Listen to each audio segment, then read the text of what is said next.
Assalamualaikum warahmatullahi wabarakatuh. Kami dari kelompok 11 ingin mempresentasikan tentang skenario planning yang berjudul prospek pembangunan berkelanjutan atasi kemiskinan pada tahun 2030. Anggota dari kelompok 11 ada Azara Salsabila, ada Belier Febriana, dan saya sendiri Monica.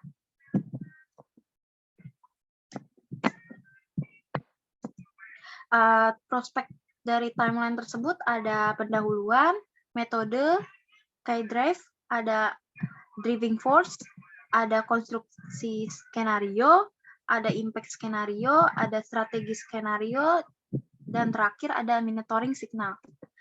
Selanjutnya akan dibacakan oleh teman saya yaitu Azara. Dahuluan, kemiskinan merupakan masalah paling serius yang dihadapi Indonesia. Menurut data BPS, angka kemiskinan di Indonesia mencapai 10,86 juta jiwa atau sebanyak 4% penduduk dari keseluruhan jumlah penduduk di Indonesia.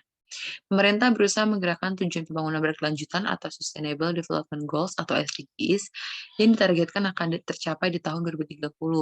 SDGs Media Compact Indonesia mempunyai tujuan dalam meningkatkan kesadaran akan tujuan pembangunan berkelanjutan serta membantu menggerakkan tindakan lebih lanjut atau membantu mendorong aksi pemangku kepentingan dari berbagai sektor untuk agenda 2030 mendatang.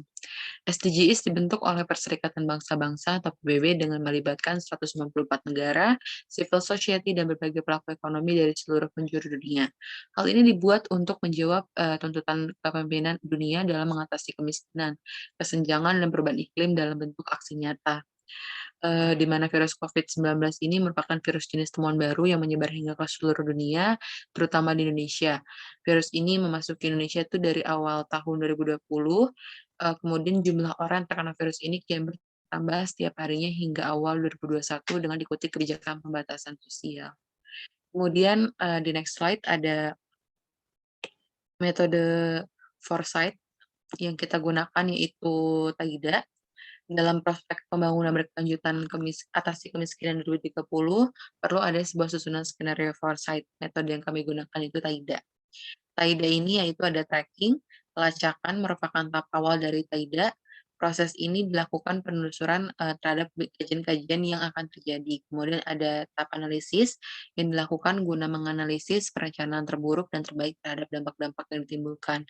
Penelitian pada prospek pembangunan berkelanjutan atasi kemiskinan 2030 itu sangat diperlukan karena ada berbagai macam kemungkinan yang akan terjadi di masa depan. Pada saat menganalisis, kita perlu menganalisis tren, ketidakpastian, konsekuensi, dan mengapa hal itu terjadi. Yang ketiga itu ada dilakukannya analisis, yaitu tahap imaging, penggambaran. Pada tahap ini kita harus mengidentifikasi tujuan positif, apa yang diinginkan, dan solusi yang memungkinkan, dan menciptakan visi. Tahap ini merupakan tahap yang penting dalam prosesnya. Selanjutnya itu ada tahap deciding, yaitu memutuskan kebijakan yang merupakan fase pengambilan keputusan secara bersama-sama. Dalam tahap ini menjabarkan misi untuk membuat kebijakan dan membuat serta mencoba alternatif strategi. Kemudian ada shape, make, decide. Pada tahap ini kita itu harus melihat bagaimana negara-negara lain dalam menangani kasus kemiskinan di negaranya. Yang terakhir itu ada acting atau bertindak atau tindakan, merupakan tahap implementasi strategi yang sudah diintegrasi dengan perencanaan sebelumnya. Slide selanjutnya akan dibacakan oleh teman saya. Tujuan pembangunan berkelanjutan atau SDGs adalah untuk berusaha mencapai keberhasilan pembangunan secara berkelanjutan pada bidang sosial ekonomi. Indonesia menyepakati TPB sebagai kelanjutan dalam tujuan pembangunan milenium yang terbitkan Peraturan Presiden Nomor 59 Tahun 2017 yang berisi pelaksanaan pencapaian tujuan pembangunan berkelanjutan. Key driver yang kelompok kami ambil adalah mengakhiri kelaparan orang-orang di dunia dengan gizi yang cukup, makanan yang aman, dan mencukupi sepanjang tahun dengan indikator prevalensi kekurangan gizi dan prevalensi kerawanan pangan sedang atau parah berdasarkan pada Food Insecurity Experience Scale. Pada tahun 2030, pembangunan ketahanan masyarakat miskin dan mereka yang berada dalam kondisi rentan dan mengurangi kerentanan mereka terhadap kejadian ekstrim terkait iklim dan guncangan ekonomi, sosial, lingkungan, dan bencana. Karena dengan adanya ketersediaan ini diharapkan semua masyarakat yang kurang mampu mendapatkan semua fasilitas tersebut. Tidak hanya itu, pemerintah juga diharapkan membuka lapangan pekerjaan yang luas bagi masyarakat yang kurang mampu. Boleh next. Driving force merupakan bagian yang terlibat dari kasus yang kami ambil dengan membahas bagaimana sebuah skenario dapat tercipta dari berbagai faktor. Driving force merupakan bagian yang terlibat dari kasus yang kami ambil dengan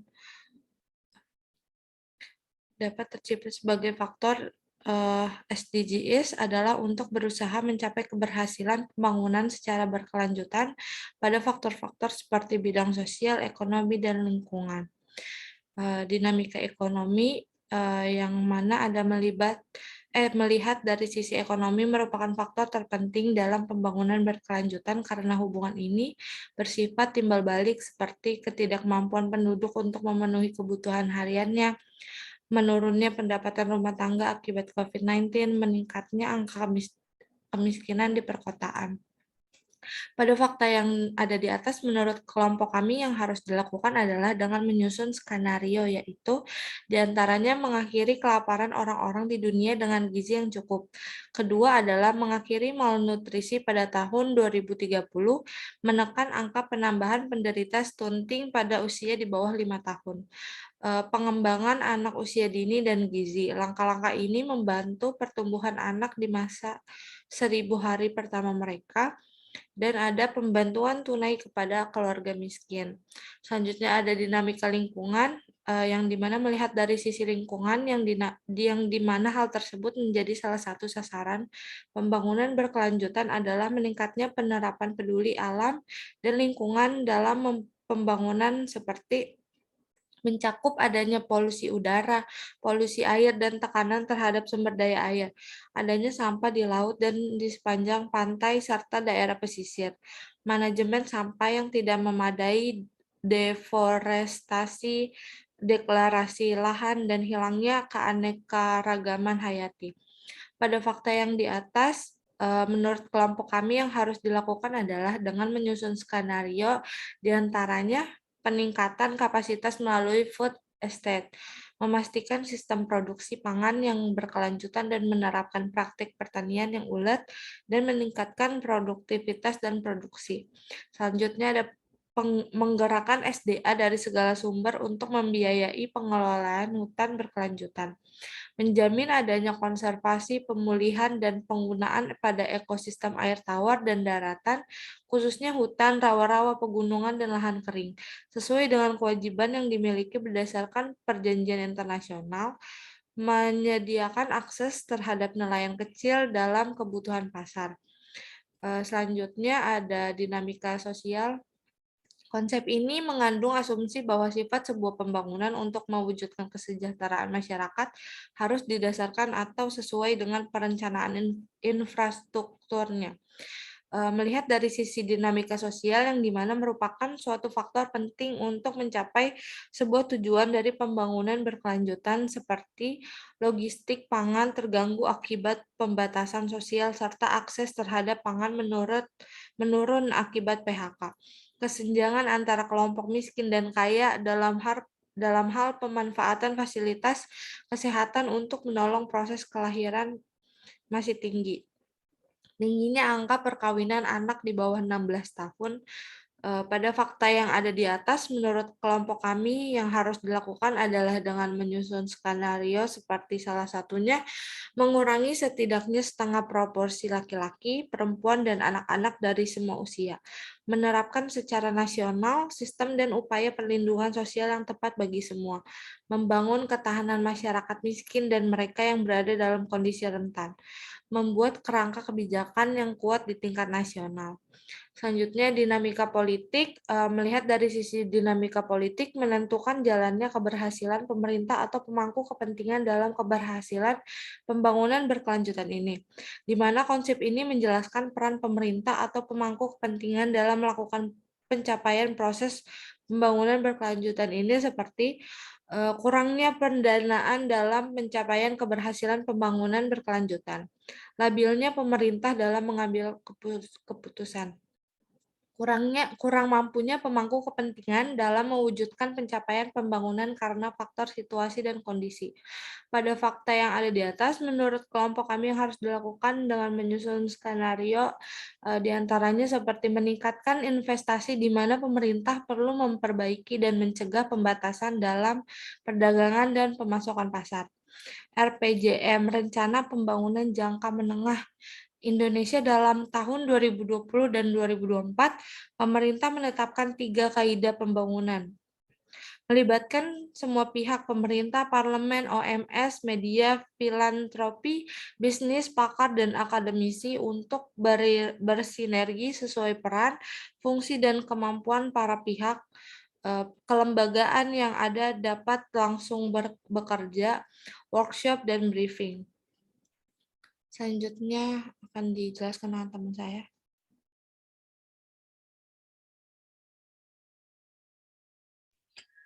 Konstruksi skenario foresight pemerintah Indonesia itu telah mengharusutamakan MDGs dalam dokumen-dokumen perencanaan pembangunan seperti RPG, RPJMN, dan RKP. Pada tahun 2010, Presiden Susilo Bambang Yudhoyono mengeluarkan Instruksi Presiden Nomor 3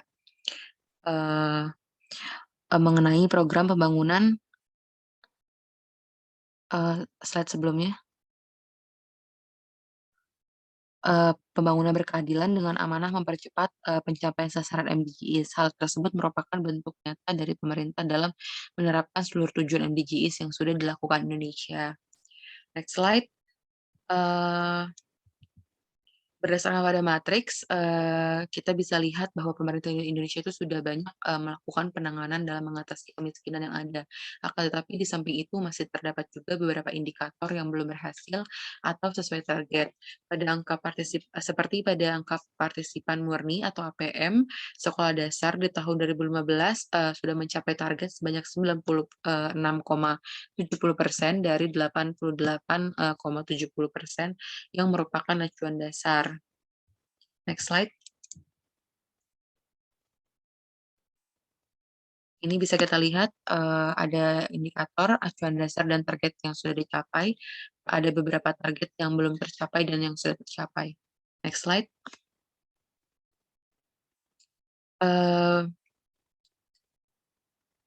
Aktor yang terlibat atau aktor penting yang terlibat pada masing-masing skenario, yaitu ada organisasi internasional yang terlibat dalam upaya pembangunan berkelanjutan ini, yaitu PBB, di mana PBB merupakan sebuah organisasi internasional yang mengusulkan SDGs semenjak ditetapkan, yaitu pada tahun 2015, tepatnya bulan September, di mana sidang tersebut juga diikuti oleh 159 negara di dunia, di mana pembangunan berkelanjutan ini menjadi kegiatan global tahun 2030 yang berisikan 17 pencapaian dan 169 target yang dilaksanakan selama 15 tahun, yaitu dari 2015 hingga 2030.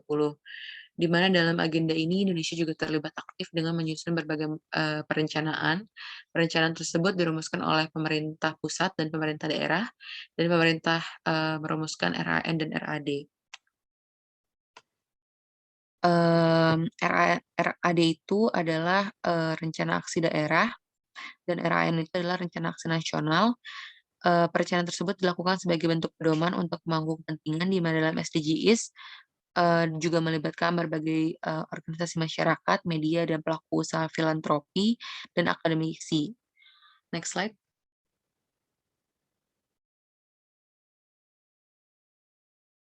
Ada eksplorasi implikasi skenario. Berikut ini adalah matriks linear, yaitu dari segi ekonomi, bahwa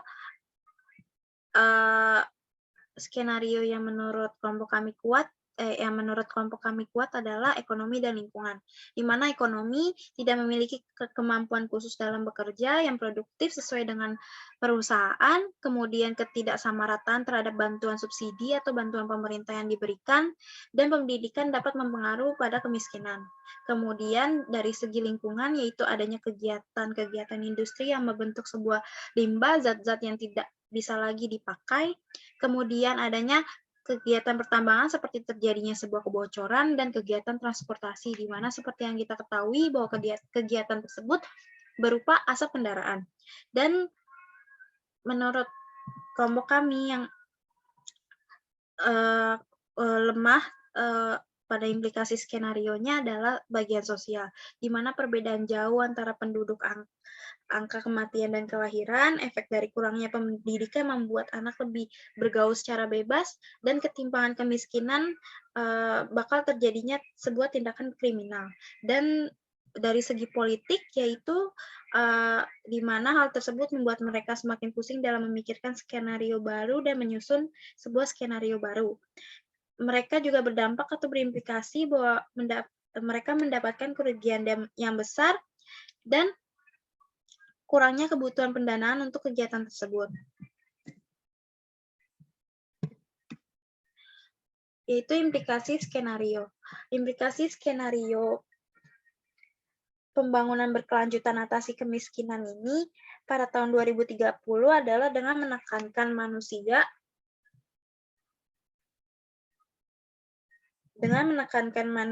menjadi begitu serakah kepada peradaban modern terhadap lingkungan hidup, di mana seperti yang kita ketahui bahwa pada era modern ini banyak manusia menganut sebuah hedonisme yang menimbulkan keserakahan yang tidak puas dengan kebutuhan materi yang ada. Seperti yang dikatakan oleh Robert Malthus, bahwa menyimbangkan antara pertumbuhan penduduk dari segi kelahiran dan segi produk pangan harus ditingkatkan.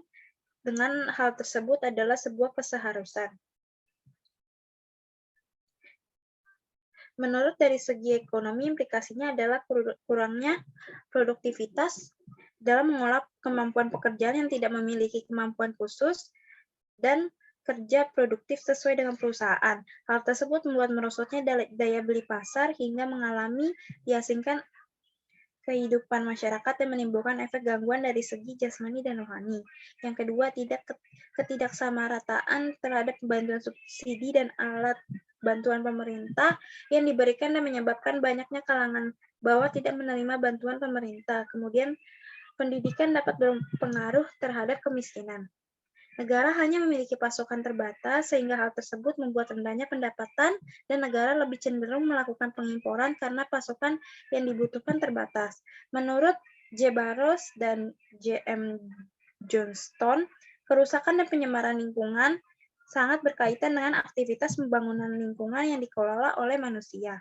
Hal tersebut disebabkan oleh adanya kegiatan industri yang berbentuk sebagai zat limbah yang sudah tidak bisa dipakai seperti besi, logam, radioaktif lainnya.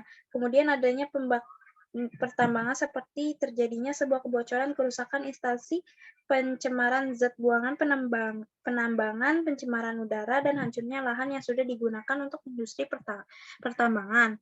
Yang ketiga, adanya transportasi di mana seperti kita ketahui bahwa kegiatan tersebut berupa asap kendaraan, kepulan asap, meningkatkan suhu udara di kota, bisinya kendaraan, hingga kebocoran bahan bakar yang kemungkinan terjadi, tumpahnya ceceran bahan bakar berupa kapal tanker dan minyak bumi, dan lain-lain. Dan yang terakhir ada kegiatan pertanian dan perkebunan yang memakai zat kimia seperti pestisida, insektisida, herbisida, fungisida, dan efek pemakaian pupuk organik.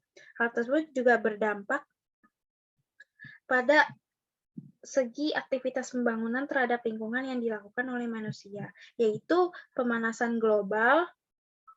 Dampak dari pemanasan global adalah terjadinya perubahan iklim secara mendunia dan dapat terjadinya penaikan permukaan air laut. Yang kedua, karena hujan asam. Hujan asam disebabkan karena efeknya transportasi dan sektor industri. Dan yang terakhir, dengan menipisnya lapisan ozon yang terjadi karena zat kimia chlorofluorokarbon (CFC) yang dimana zat tersebut sering kita gunakan untuk kehidupan sehari-hari, seperti mendinginkan suhu ruangan seperti AC dan lemari es. Dan reaksi akibat pembangunan berkelanjutan dan industrialisasi ini disebabkan kerusakan lingkungan dan pencemaran, maka seluruh penjuru global melakukan sebuah gerakan untuk melindungi bumi ini. Di mana pada implikasi bagi organisasi, yaitu organisasi yang terlibat dalam perumusan program ini adalah pemangku kepentingan, yang juga ikut mendapat efek dari dampak perubahan dan perencanaan lingkungan, di mana hal tersebut membuat mereka semakin pusing dan semakin memikirkan skenario baru dalam menyusun sebuah skenario baru untuk mencegah adanya dampak yang mereka rencanakan, sekaligus menyusun strategi baru yang diciptakan keberhasilan pembangunan berkelanjutan ini, di mana mereka juga berdampak atau berimplikasi bahwa mereka mendapatkan kerugian yang besar jika hal yang mereka rencanakan tidak berjalan dengan baik. Kemudian mereka juga melaksanakan kerugian yang mereka bangun dan mereka korbankan, seperti jika perencanaan mereka gagal, maka pendanaan yang dikeluarkan akan terbuang sia-sia.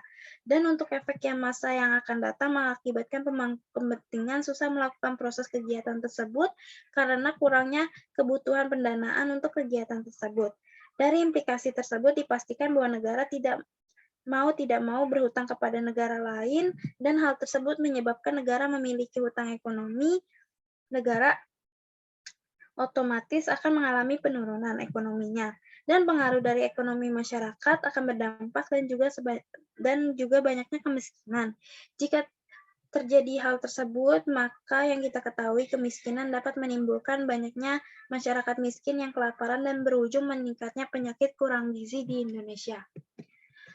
Adapun perencanaan strategi yang kelompok kami buat, yaitu dengan perencanaan keberhasilan sebuah planning, upaya yang dilakukan adalah dengan menggunakan teori lingkar setan kemiskinan atau vicious circle of poverty, di mana dalam teori tersebut dikemukakan oleh Ragnar Nurse pada tahun 1993, yang menjelaskan bahwa teori lingkar setan kemiskinan adalah keterikatan kekuatan yang saling mempengaruhi satu sama lain yang menyebabkan sebuah kondisi di suatu negara yang terus-menerus mengalami kesulitan dan meningkatkan pembangunan ekonomi yang lebih tinggi.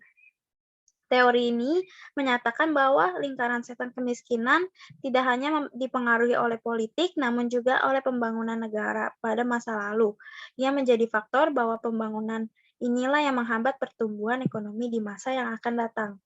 Rendahnya produktivitas menyebabkan rendahnya pendapatan ekonomi negara, di mana pada negara berkembang hingga sekarang tentu sulit untuk mengolah pasar di dalam negeri dan persaingan yang sempurna, hingga menyebabkan mereka tidak mampu untuk mengolah pembangunan ekonomi dan infrastruktur. Hal tersebut menjadi rendahnya pendapatan per kapita karena diikuti dengan produktivitas, tingkat sumber daya manusia rendah, dari turunnya pendapatan real, rendahnya tabungan negara, dan mengalami penurunan investasi yang mengakibatkan negara bisa berhutang kepada negara lain.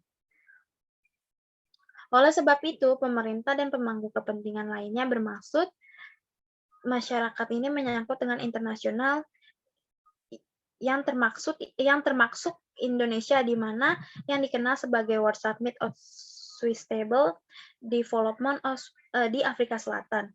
Johannesburg pada tahun 2002 merumuskan sebuah deklarasi pembangunan berkelanjutan dengan agenda 21 yang berisi tentang sebuah kesepakatan mengenai sebuah pembangunan berkelanjutan yang dilanjutkan oleh negara. Dalam segi lingkungan pembangunan berkelanjutan ini perlu adanya partisipasi manusia baik sekarang maupun yang akan datang, di mana hal tersebut merupakan hak asasi manusia, hak ekonomi, sosial, budaya, dan membantu manusia dalam konsep pembangunan berkelanjutan, di mana tujuannya yaitu menyejahterakan masyarakat secara merata.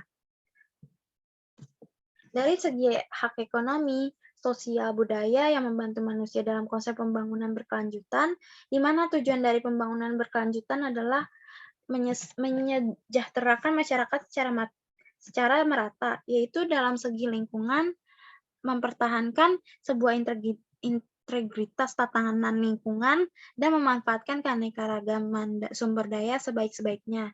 Kemudian perencanaan matang dalam sebuah sumber daya yang disamakan dengan keadaan lingkungan. Yang ketiga adalah pemerintah perlu mempertimbangkan kembali proses pembangunan. Yang keempat, menghindari pencemaran dalam bentuk apapun dan cara mengurangi pengolahan tanah, melakukan edukasi terhadap warga setempat setiap sebulan sekali, dan pemerintah juga harus memisahkan sebuah kebijakan yang dilakukan secara perlahan. Dalam segi ekonomi, di mana pemerintah juga seharusnya mempersiapkan banyak lowongan. Kedua, pemerintah seharusnya melakukan sebuah kebijakan dengan lingkungan penduduk yang dikategorikan rendah. Yang ketiga, pemerintah perusahaan-perusahaan diwajibkan untuk ikut serta dalam program ini. Yang keempat, ada perlunya sebuah pemerataan sosial di mana pembangunan berkelanjutan ini perlu menjamin adanya sebuah pemerataan pada generasi. Yang kelima, pada tahun 2030 pembangunan ketahanan masyarakat miskin dan mereka berada dalam kondisi rentan. Yang keenam, menetapkan sebuah nasional sistem upaya perlindungan sosial yang tepat bagi semua, seperti kelompok yang paling miskin. Pada tahun 2030, pencapaian cakupan substansial bagi kelompok miskin dan rentan. Yang terakhir yaitu akses pendidikan bermutu untuk semua. Jumlah pelajar di seluruh dunia telah meningkat dengan pusat perhatian harus bergeser dari sekadar pengirim anak-anak ke sekolah menjadi memberikan pendidikan mutu untuk setiap anak maupun dimanapun mereka berada. Dan yang terakhir ada monitoring signal, di mana monitoring signal ada skenario pertama, yaitu pada skenario ini Indonesia dapat mengurangi dan meminimalisir angka kemiskinan dengan pembangunan berkelanjutan, di mana Indonesia memiliki beberapa kewajiban yang diatur, yaitu Perpres nomor 59 tahun 2017, Undang-Undang nomor 25 tahun 2004, dan Peraturan Menteri Dalam Negeri nomor 86 tahun 2017, di mana faktor mendukung pada skenario ini bahwa mengetahui perkembangan dan proses pembangunan berkelanjutan dalam aspek kemiskinan, diketahui untuk saat ini Indonesia dalam proses pembangunannya belum ada perkembangan lebih signifikan, di mana proses adanya pendukungan dari lingkungan juga dalam proses pembangunan tersebut. Skenario kedua yaitu kebijakan yang diatur oleh pemerintah. Pemerintah juga membuat sebuah perencanaan pada tingkat nasional, yaitu RPJM pada tahun 2020 hingga 2024 dan RPJPN pada tahun 2005 hingga 2025. Faktor pendukungnya dalam kebijakan tersebut beberapa sudah terlaksana, namun beberapa hambatan terjadi karena situasi COVID-19 yang pemerintah lebih dulu mementingkan penanggulangan COVID-19. Yang ketiga yaitu skenario bahwa pemerintah perancangan RAD dan RAN untuk mengatasi kemiskinan dengan meningkatkan pendapat penduduk melalui ekonomi produktif. Namun nyatanya pada saat pendapatan ekonomi Indonesia menurun karena adanya COVID dan rakyat banyaknya tidak bisa bertahan akibat pandemi karena penghasilan mereka tidak cukup untuk memenuhi kebutuhan saat ini. Dalam kebijakan pembangunan berkelanjutan Indonesia, adanya sebuah kebijakan yaitu Peraturan Presiden Nomor 59 Tahun 2017 tentang pelaksanaan pencapaian dan tujuan pembangunan, di mana berisi tentang pelaksanaan pencapaian pembangunan berkelanjutan. Kemudian pemerintah merumuskan Undang-Undang Republik Indonesia Nomor 25 Tahun 2004 tentang Sistem Perencanaan Pembangunan Nasional dan Undang-Undang Nomor 23 Republik Indonesia tahun 2014 pada tingkat daerah yang berisi bahwa dokumen perencanaan pembangunan terdiri dari Rencana Jangka Panjang Daerah RPJPD untuk kurun 20 tahun, Rencana Pembangunan Jangka Menengah Daerah RPJMD pada kurun waktu 1 tahun, Rencana Kerja Pemerintah Daerah RKPD untuk kurun waktu 1 tahun. Prioritas pembangunan nasional wajib diintegrasikan ke dalam Perencanaan Pembangunan Daerah Prioritas RPJMN dan diprioritaskan dalam RPJMD. Dalam undang-undang tersebut, target pemerintah adalah untuk mengakhiri segala kemiskinan dimanapun yang dimaksud dalam berupa mengurangi angka kelahiran, pendidikan yang tercukupi, kesehatan yang memadai, gizi yang cukup, pemanfaatan lingkungan, infrastruktur, dan lain-lain. Namun pada sisi lain diketahui program tersebut sudah berjalan, namun kebijakan tersebut hanya beberapa saja hanya terlaksana. Sisanya keterhambatan karena situasi COVID-19. Yang pemerintah lebih dulu mementingkan penanggulangan COVID-19, dan nyatanya pada saat ini pendataan ekonomi Indonesia menurun karena adanya COVID-19. Dan rakyat lebih lebih banyak tidak bisa melakukan pertahanan dalam keadaan pandemik dikarenakan penghasilan mereka tidak cukup untuk memenuhi kebutuhan saat ini. Kebijakan tersebut hanya separuhnya berjalan. Arah kebijakan pembangunan berkelanjutannya yaitu di Peraturan Menteri Dalam Negeri Nomor 56 Tahun 2017 tentang cara perencanaan, pengendalian, evaluasi pembangunan daerah, tata cara evaluasi, kemudian rancangan Peraturan Daerah tentang Perencanaan Pembangunan Jangka Panjang Daerah dan Rencana Pembangunan Jangka Menengah Daerah, serta tata cara. Kemudian ada perubahan Rencana Pembangunan Jangka Panjang Daerah, Rencana Pembangunan Jangka Panjang Menengah Daerah, dan Rencana Kerja Pemerintah Daerah. Pada tahun 2015 Juli tahun 2021, BPS menulis laporan bahwa pada Maret 2021 sebesar 10,14% atau sebanyak 27,54 juta penduduk Indonesia berstatus miskin. Tingkat kemiskinan pada tahun Maret 2021 ini sedikit turun dari tahun September 2020, namun masih tinggi dibandingkan kondisi sebelum pandemi COVID-19.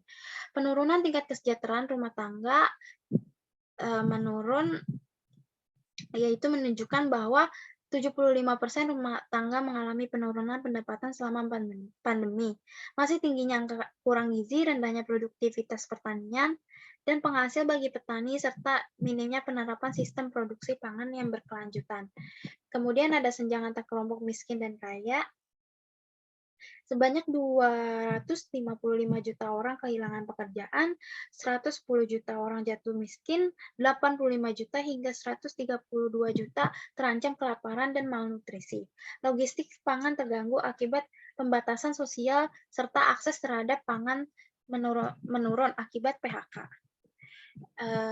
Dari fakta di atas bahwa Indonesia saat ini cenderung pada skenario kedua dan ketiga, di mana pemerintah membuat kebijakan yang diatur oleh pemerintah. Pemerintah juga membuat sebuah perencanaan pada tingkat nasional, yaitu RPJM pada tahun 2020 dan 2024, dan RPJPN pada 2005 hingga 2025. Dalam pelaksanaan kebijakan tersebut, beberapa sudah terlaksana, namun adanya keterlambatan karena COVID-19. Dan pemerintah lebih dulu mementingkan penanggulangan COVID-19 dan skenario ketiga, bahwa pemerintah merancang RAD dan RAN untuk mengatasi kemiskinan dengan meningkatkan pendapatan penduduk melalui ekonomi produktif, namun nyatanya pada saat ini pendapatan ekonomi Indonesia menurun akibat adanya COVID-19. Dan kebanyakan rakyat yang tidak bisa bertahan karena keadaan pandemik ini dikarenakan penghasilan mereka tidak cukup untuk memenuhi kebutuhan saat di mana pemerintah tidak bisa mencapai keberhasilan sesuai target yang dibutuhkan dan adanya sebuah keterlambatan dan mengubah ekonomi di masa yang kadang datang. Sekian dari kelompok kami, kurangnya mohon maaf. Wassalamualaikum warahmatullahi wabarakatuh.